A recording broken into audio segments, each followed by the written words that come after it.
எதுக்காக ஆர்சிஎம் உள்ள வந்தோம்? ஹெல்த், அப்புறம் வெல்த். ஸோ யாராலாம் வெல்த் இப்போ ஆர்சிஎம்ல புரிஞ்சுக்கிட்டீங்க? ஸோ இவங்க எல்லாருமே கை தரலாம், வாழ்த்துக்கள். ஸோ ஆர்சிஎம்ல வந்தால் ஹெல்த்தும் நமக்கு நல்லா இருக்கும், வெல்த்தும் நல்லா இருக்கிறது நம்ம வந்து அந்த உணர்வுபூர்வமாக நம்ம புரிஞ்சுட்டோம். ஸோ இந்த உணர்வை தான் நமக்கு தெரிஞ்ச மக்களுக்கு இதை ஷேர் பண்ண போகிறோம். ஸோ நாம் பெற்ற இன்பத்தை மற்றவங்களுக்கு நிறைய மக்களுக்கு சொல்லிக் கொடுக்கறதுக்கான ஒரு ஷேரிங்கான வேலை தான் இது.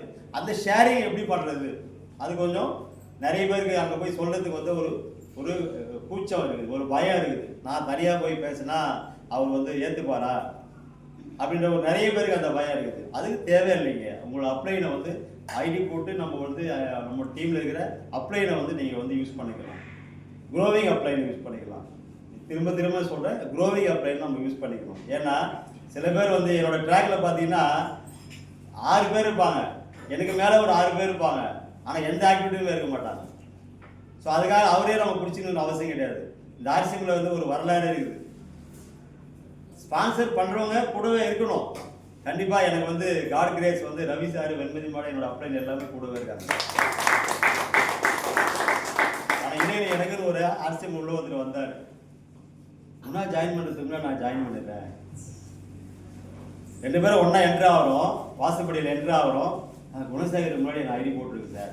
இல்லை சார், அவரு தானே சார் நான் முத வாய்ப்பு சொன்னேன், அதனால் அவர் போட்டு தான் உங்களை ஸ்பான்சர் பண்ண முடியும் அப்படின்னா. இல்லை எனக்கு முதல்ல போடுறேன். அதுக்கப்புறமா என்னை வந்து ரவி சார் கேட்டார், சார் இந்த மாதிரி ஒருத்தர் கேட்குறாரு, என்னோட அப்ளைன் பிரவீன், அவருக்கு கேட்குறாரு உங்களை ஐடி போட்டுட்டு. அதுக்கப்புறமா இதில் என்ன சார் இருக்குது, உழைக்க போகிறோம், நான் முன்னாடி இருந்தேன்னா பின்னாடி இருந்தேன்னா அப்படின்னு சொல்லி நான் முடிவு பண்ண அன்றைக்கி அவர்கிட்ட சொன்னேன்.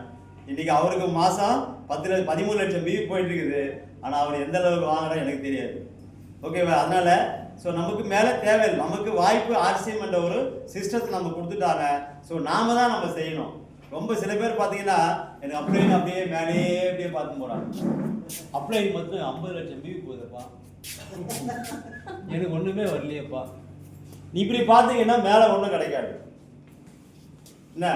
அதே மாதிரி சில பேர் கீழவே பார்த்துட்டு போவாங்க. ரொம்ப கீழே பார்த்தாலும் பாதாளத்துக்கு போயிடும். உங்கள் லெவல் என்னவோ அதை பாருங்க. உங்களுக்கு 5 பேர் இருக்காங்களா ஆர்சிஎம் பிசினஸ் பார்ட்னரு, அந்த 5 பேருடைய பொட்டென்ஷியல் எப்படி நம்ம உருவாக்குறத பாருங்க. சில பேர் கிராஸ் லைனை பண்ணுறதெல்லாம் பார்க்குறாங்க. அது வந்து பொறாமப்படக்கூடாது. அவர் நல்லா பண்ணுறாரு அப்படின்றத நம்ம வந்து பாராட்டிக்கணும். கிராஸ் லைனில் ஒன்றுமே பண்ணலையா, அவர் 2 பேரும் சேர்ந்து ஒன்றா சேர்ந்துருக்குது. எதுக்கு? அவரு உங்களை நெகட்டிவ் பண்ணி அவர் என்ன ஆகிடுவார், அவர் ஸ்டார் ஆகிடுவார்.